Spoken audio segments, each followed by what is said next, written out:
जब बहू ने खा ली हंसने वाली दवा। किशनगढ़ गांव में कीर्ति अपने बेटे दिवाकर और बहू अंशु के साथ रहा करती थी। तीनों बहुत ही हंसी खुशी अपना जीवन व्यतीत कर रहे होते हैं। अरे बहू, आज खाना मैं बना देती हूँ। नहीं माँ जी, आप क्यों तकलीफ कर रही हैं? आप आराम कीजिए, खाना मैं ही बनाऊंगी।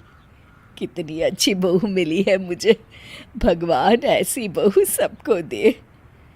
सब कुछ ठीक चल रहा होता है कि एक दिन गलती से अंशु हंसने वाली दवा खा लेती है। बस उस दिन से सब कुछ बदल जाता है। अरे बहू, मेरे घुटनों में बहुत दर्द हो रहा है, जरा बाम तो दे दे।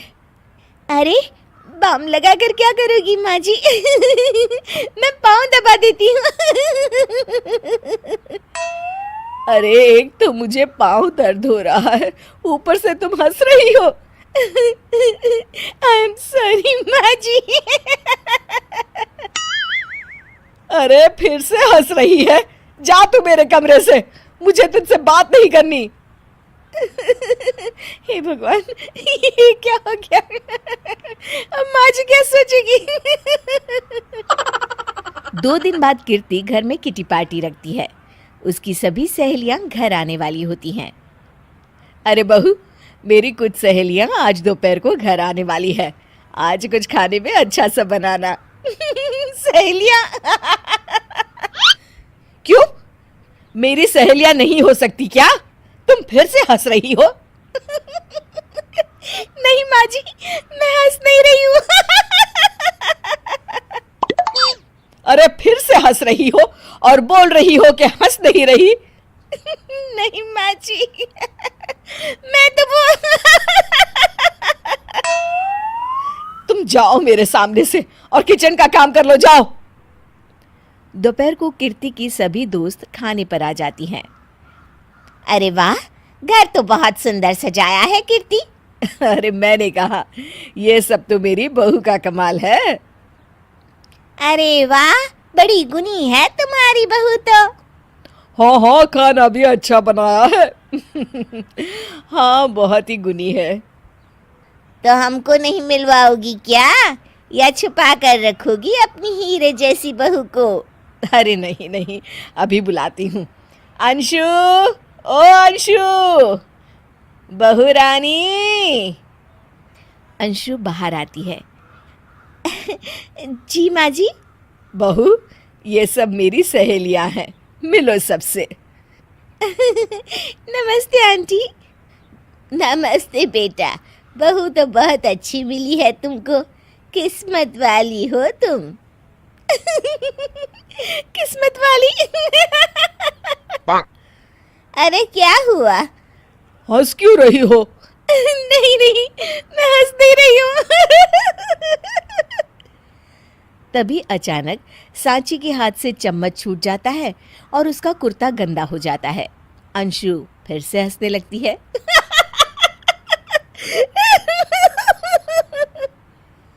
इधर सब सहेलियां गुस्सा होकर चली जाती हैं। कीर्ति भी नाराज होकर अपने कमरे में चली जाती है। हे भगवान, ये मैंने क्या कर डाला? इस तरह से तो माँ जी और उनकी सहेलियां नाराज हो गई। अगले दिन, बहू, ओ बहू, किधर हो? जी माँ जी।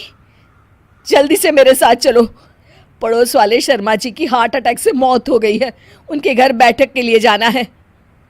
अंशु तैयार होकर आ जाती है।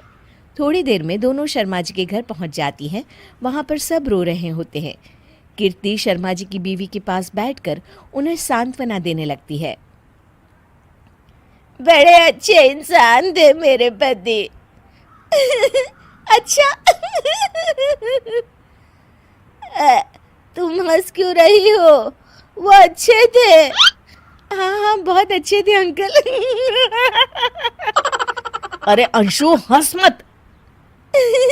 माँ जी, मैं हंस नहीं रही। मैं तो आंटी जी को बस दिलासा दे रही थी। सब औरतें अंशु की इस हरकत से हैरान हो जाती हैं। कीर्ति भी बहुत शर्मिंदा होती है और वो अंशु को लेकर फटाफट घर लौट आती है। अंशु, क्या हो गया है तुझे? हंस क्यों रही थी तू वहां पर? नहीं बाजी, मैं तो बस अरे तो फिर से हंस दी। जा तू अपने कमरे में, मुझे तो तुझसे बात ही नहीं करनी। मेरा बेटा ही तुझसे बात करेगा अब। रात को जब दिवाकर घर लौट आता है तो कीर्ति दिवाकर को सब कुछ बताती है। ठीक है माँ, अब फिक्र मत करो, मैं अंशु से बात करता हूँ। दिवाकर अपने कमरे में जाता है। जी आ गए आप कैसे हैं? मैं तो ठीक हूँ, बस सर में हल्का दर्द है। सर में दर्द अरे इसमें हंसने की क्या बात है? नहीं, मैं हंस नहीं रही हूँ मुझे तो फिक्र हो रही है आपकी एक तो मेरे सर में दर्द है, ऊपर से तुम हंस रही हो। अरे कैसे समझाऊं मैं आपको मैं हंस नहीं रही अंशु, तुम इस घर से चली जाओ। माँ ने मुझे बताया जो भी तुमने शर्मा आंटी के घर किया और किटी पार्टी में भी। नहीं जी, मैं ऐसे नहीं हूँ तो अभी क्या हुआ था? क्यों हंस रही थी तुम? रुकिए मैं आपको सब कुछ बताती हूँ आपको सब कुछ। अंशु डायरी में लिखकर दिवाकर को पढ़ने देती है। कुछ दिनों पहले मैंने गलती से हंसने वाली दवा पी ली थी, जिसकी वजह से ये सब हो रहा है। इसका असर कुछ दिन और रहेगा। अरे तो तुमने ये सब पहले क्यों नहीं बताया अंशु? वो मैंने माँ जी को बताने की बहुत कोशिश की मगर उन्होंने सुना ही नहीं अरे ठीक है, मगर वादा करो जब तक दवाई का असर ठीक नहीं हो जाता तुम घर से बाहर नहीं जाओगी।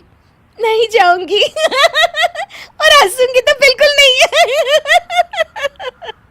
लो, तुम तो फिर से हंस दी